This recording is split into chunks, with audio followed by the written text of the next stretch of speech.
relate to each other, how we talk to each other, and how we support each other and give hope to each other. And what attitude a government takes in that. This region has suffered from the ravages of the Great Depression in the 1930s, suffered from the ravages of Thatcherite economics in the 1980s, seen the brutality of the way the miners were treated, seen the brutality of privatisation and the loss of jobs in so many different industries. But one thing, in a sense, that sums it all up, sums up what this government and other Tory governments have been about.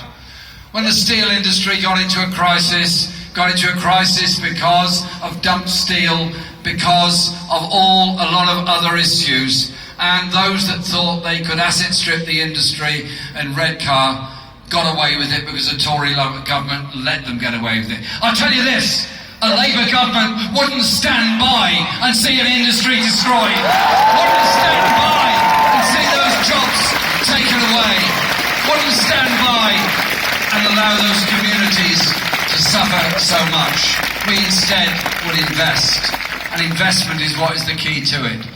And I think we should start with investment for the future.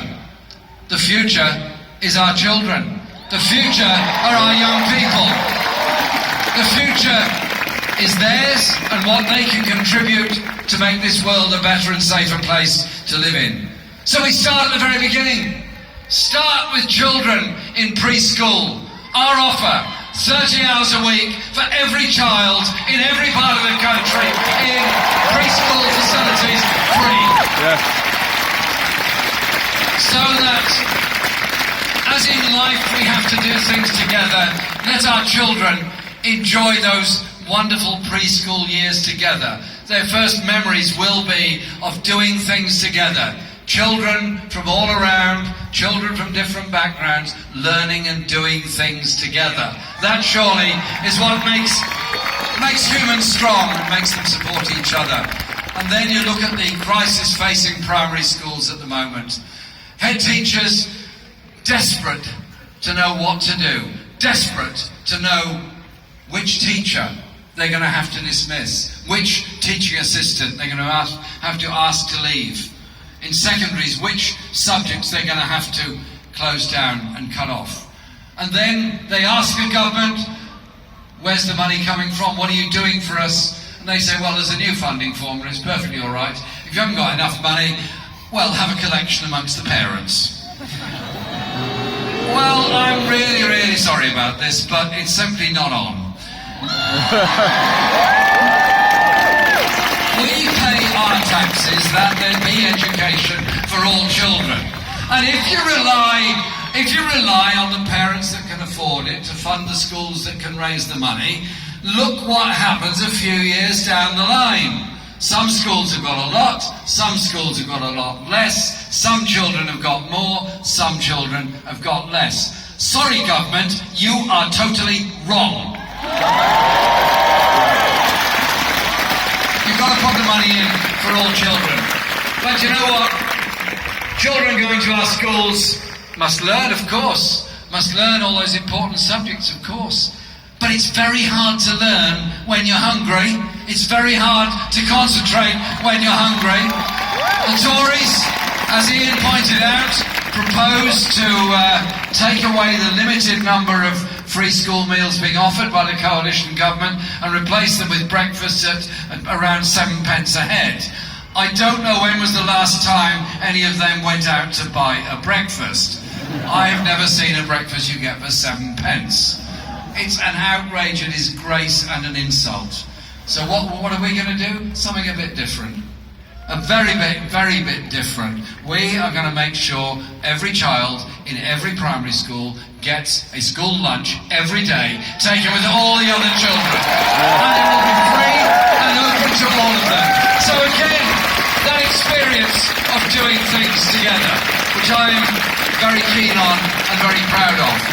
And then, children in schools have wonderful creative abilities and imagination. the brain is like a sponge waiting to suck up ideas and waiting to give us all their hopes and joys and imagination. It is, of course, about learning the subjects that we all know about, but it's also about creativity. And that's why, I'm very proud of the inclusion in our manifesto of a pupil premium for the arts. So every child in every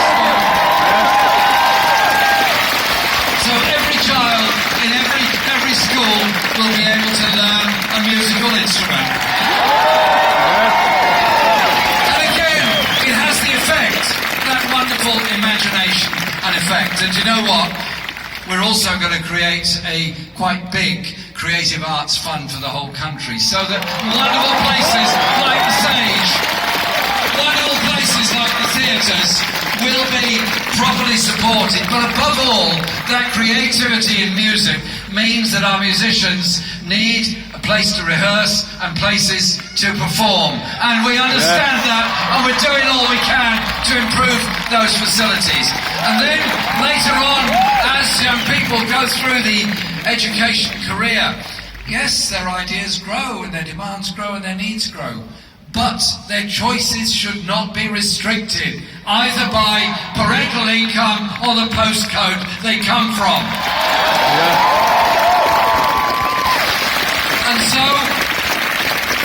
so we will bring back the education maintenance allowance so that youngsters will not be constrained in going on to further education. And then those that want to go to university, those that want to go to college, should not be put off by the idea of a massive debt at the end of it. My heart bleeds for students who are going to be in such enormous debt because of the levels of fees at the present time. We've looked into it very carefully and we've decided it's in the interests of the individual that they achieve the best in their lives. It's also in the interest of all of us that everyone achieves the best in their lives. So we will be abolishing student fees and bringing back a maintenance allowance at university because I want us to have a society where people can achieve. I see this as an investment in the future of all of us. Unlock that potential, unlock that creativity. She was talking earlier, wonderful remarks she made about the abilities of engineers, of women engineers and what they've achieved. They all struggled to achieve those things. What a waste it is, what an absolute waste it is when we prevent large numbers of our young people achieving what they are able to do because we don't support them to do it. We all lose, they all lose, we are all poorer as a society. Achievement enriches all of us. And I'm determined that we'll have an education system worthy of the name, and there'll be a national education service to ensure all of this is delivered.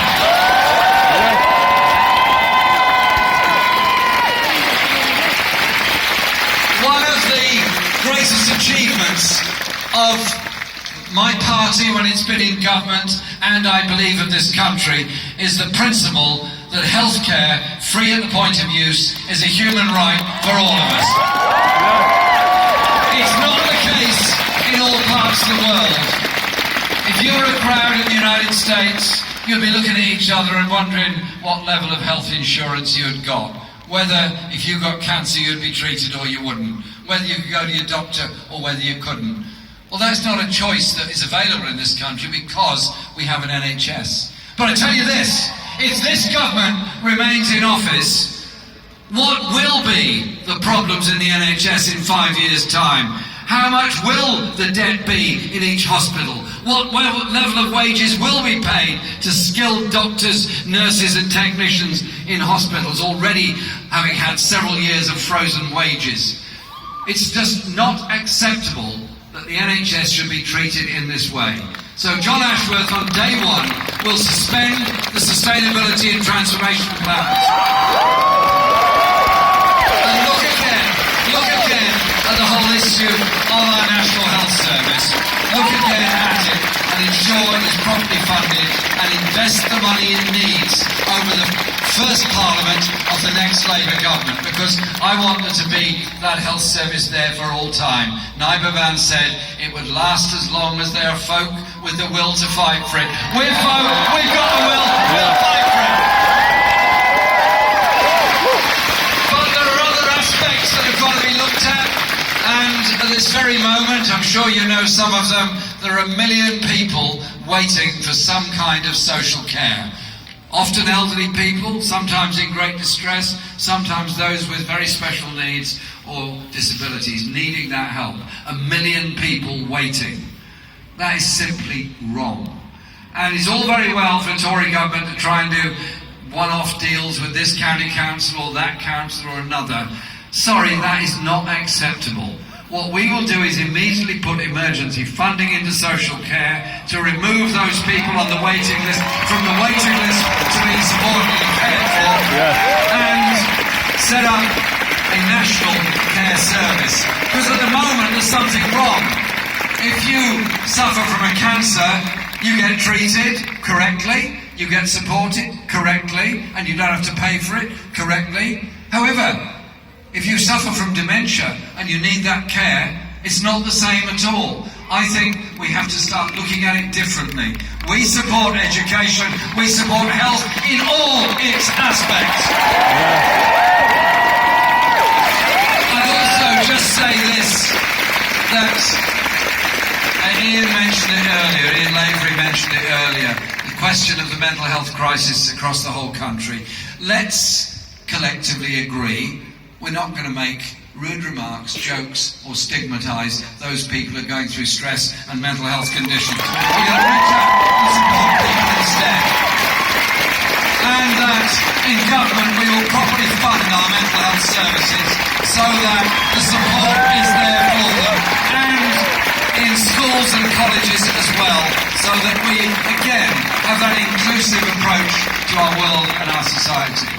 But an election is about choices. It is about the services that I've mentioned, and there's many more, including the housing programme we announced today, where we'll be building a very large number of council houses, as well as affordable homes for sale, as well as giving people some degree of protection in the private rented sector. These things are all absolutely crucial. But it's also about our economic development. Redcar was left to rot by the Tories. So many other parts of this country have seen almost no investment since the coal industry was shut down by Margaret Thatcher and her friends. And the opportunities, that's the correct response, the opportunities for investment have been missed out. The opportunities of government investment are not fairly done. And so, despite George Osborne's claims to have created the powerhouse of the North, some of you seem slightly sceptical about this idea, but no doubt he'll write about it in the Evening Standard sometime. We will establish, and John McDonnell has made this very clear how we will do it, that will be a national investment bank, 10 years, £500 billion, spread across every region of England and in Scotland, Wales and Northern Ireland. Yes. So it will ensure proper investment, and I absolutely support a new crossrail of the North, from Newcastle across to Manchester. Because it is about investment. It is about investment in high-tech industries and jobs. It is about investment for the future of all of us. Look at what Northumbria County Council was doing through Arch. Look what other local authorities have done through their enterprise systems. Surely we need a government that has the same approach of investing in our futures and our economy, not leaving that to somebody else. We will not do that. And so we will also negotiate a tariff-free trade access to the European markets as we leave the European Union. An awful lot of jobs across the North East depend on trade with Europe, and we will make sure that there is that trade access there. But this election also is about how we divide up the cake, how we divide up our national resources. Public sector workers on a pay freeze. 6 million people earning less than the living wage. 1 billion people on 0 hours contracts. Many people going through the most appalling stress because of a combination of benefits frozen or cut, disability benefits frozen or cut. Many people go through the most terrible stress of simply trying to survive.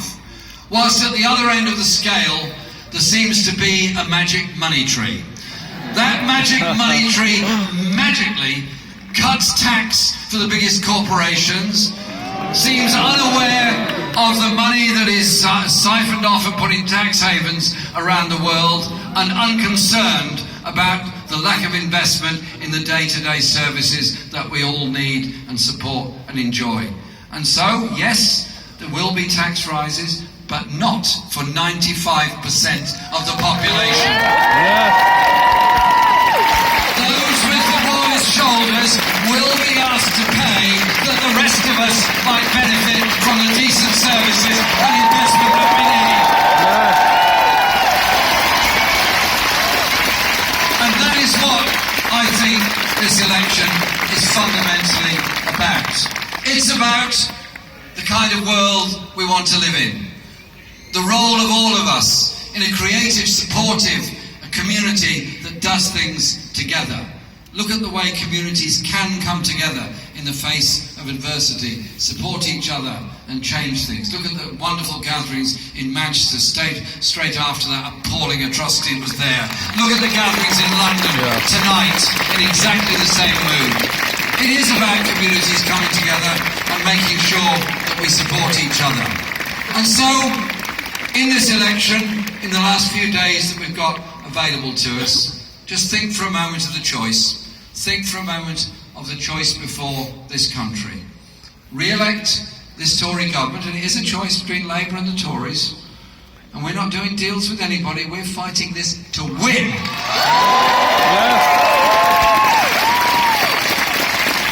We're fighting to win as a Labour Party to form a Labour government. 5 more years of a Tory government, maybe another 1 million more children living in poverty.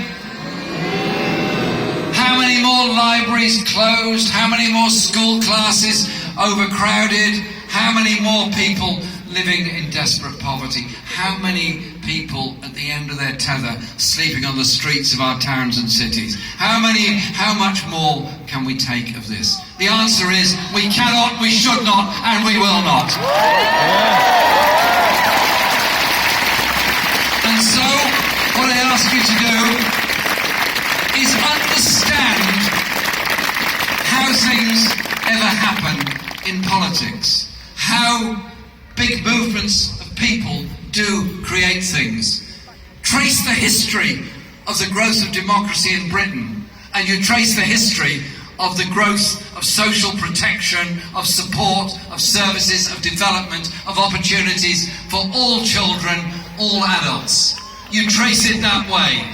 Our rights come from those that suffered a great deal in the past. Our right to vote, the women's right to vote, the disability movement, gay rights movement, all those movements contributed to what we have in this country.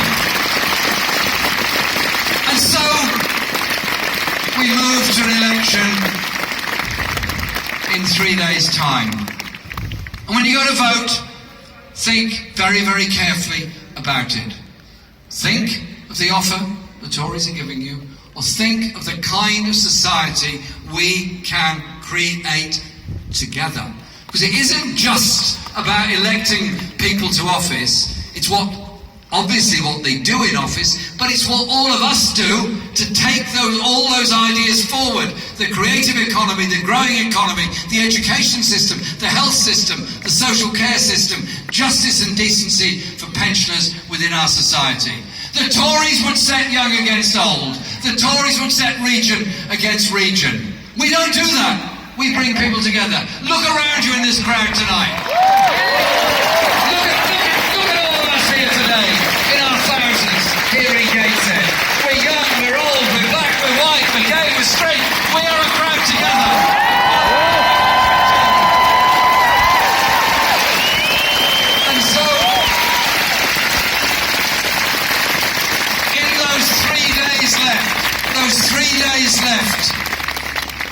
just knock on doors and ask people to be sure to vote for us on Thursday and go and remind them to vote on Thursday, that is absolutely crucial. But it's also about framing the debate. There are cynics who calculate these things in politics and say, well, Labour said this, Tory said that,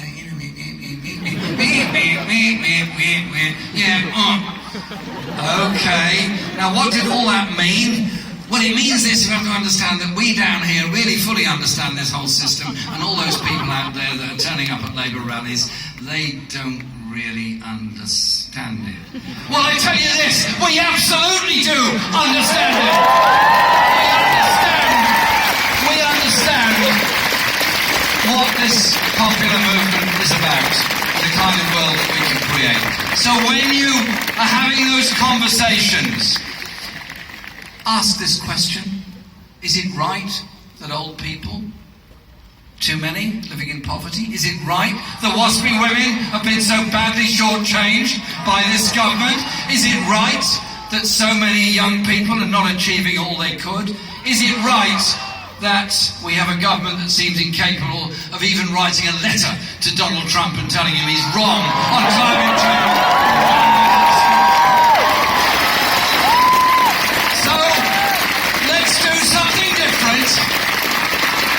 Let's have those conversations about the kind of world we all want to live in, the kind of unity that will achieve that kind of world, and do everything you can in these last 3 days to deliver that victory for all of us in the ballot box on Thursday, to give our children and our old people and those in between the security they need, the jobs they need, the pay they need, and above all, the economy that we all need.